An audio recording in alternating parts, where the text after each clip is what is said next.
Welcome to the Unsettling Minds of the Madness, where we try to decode and find out what are the psychological reasons that some of the most high-profile criminals have committed murder.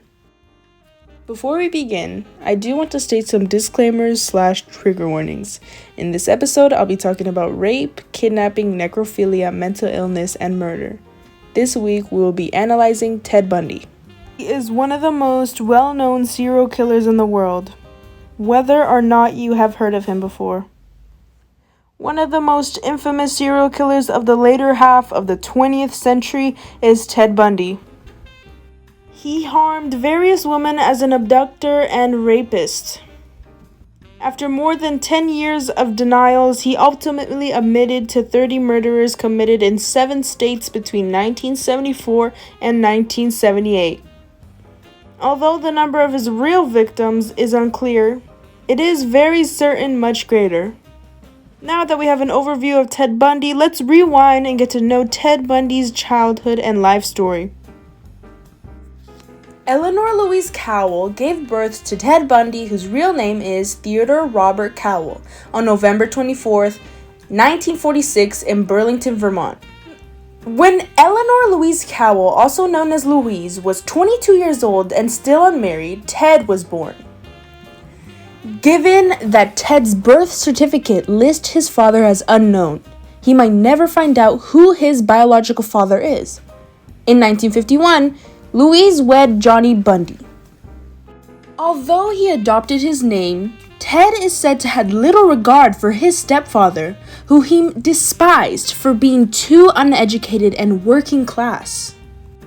Johnny and Louise had several children together. His childhood was marked by various factors that contributed to his future behavior. Bundy started life as his mother's secret shame, as his illegitimate birth humiliated her deeply religious parents. Louise gave birth to Ted at a Vermont facility for unwed mothers and later brought him to her parents in Philadelphia. Bundy was raised by his grandparents as their adopted son, and to hide the fact that he was an illegitimate kid, his mother was told to be his sister. Later, Eleanor relocated to Tacoma, Washington with Bundy and wed Johnny, his stepfather. He showed an odd fascination with macabre at a young age. He developed a fascination for knives around the age of 3.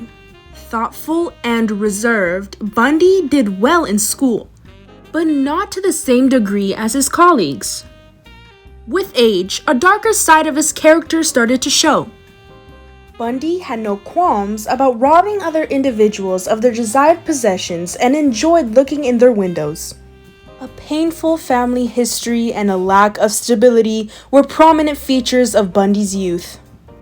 He was brought up by his grandparents, who he mistakenly identified as his parents, and didn't discover his true paternity until he was an adult. This realization profoundly affected him and added to his sense of rejection and uncertainty. His relationship with his aggressive and authoritarian grandfather was another source of conflict for him. He struggled to develop deep relationships since he felt alone and abandoned by his friends. His eventual propensity to manipulate and dominate his victims was probably influenced by the lack of social support and connections. While attending the University of Washington, Bundy fell in love with a well-off, gorgeous young woman from California. She possessed all the material, social, and political advantages that he desired. The fact that they split up hurt him. Later victims who resembled Bundy's college flame in appearance and had long black hair included many stunning students. By the middle of the 1970s, Bundy changed for the better, projecting greater self-assurance and getting involved in political and social issues. He even got a letter of recommendation from the Republican governor of Washington after working on his campaign.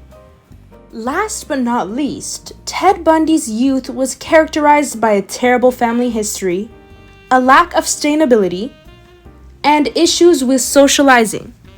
These elements most certainly played a role in his eventual criminal activity and odd demeanor. It's vital to remember that not everyone with a similar upbringing will act violently, and Bundy's crimes were entirely his fault. Antisocial personality disorder, often known as sociopathy, was identified in Ted Bundy. Disregard for legal requirements, social conventions, and other people's rights define this disorder. People who have this illness frequently commit crimes, show little empathy or sorrow, and manipulate people for their own benefit. Additionally, there is proof that Ted Bundy had narcissistic characteristics, which would help account for his ability to manipulate others and his sense of entitlement. However, other specialists contend that his actions cannot be completely linked to a mental disorder, and contend that personal experience and environmental variables may have contributed to his criminal behavior. He had a reputation for being pleasant and attractive, so it was impossible for others to suspect him of his awful deeds. One hypothesis is that he had psychopathy, a personality disorder marked by a lack of empathy and a propensity for criminal activity. Ted Bundy demonstrated this trait in his actions, as he was able to win the trust of his victims and lead them into his trap. Psychopaths are frequently charming and cunning. Furthermore, some suggest that attitudes that Ted Bundy had abuse and trauma as a child, which would have influenced his aggressive tendencies. Studies have indicated that those who have gone through traumatic experiences as a child are more prone to commit crimes as adults. Due to his rough upbringing and a lack of parental attention, Ted Bundy may have been a victim of this. Finally, while Ted Bundy's motivations for his violent actions are still unknown, it is likely that a variety of psychiatric issues played a role in his criminal activity. However, his heinous deeds serve as a stark warning about the need to recognize and treat mental illness, as well as the disastrous effects of failing to heed warning signs and pay attention to the mental health of those living in our communities.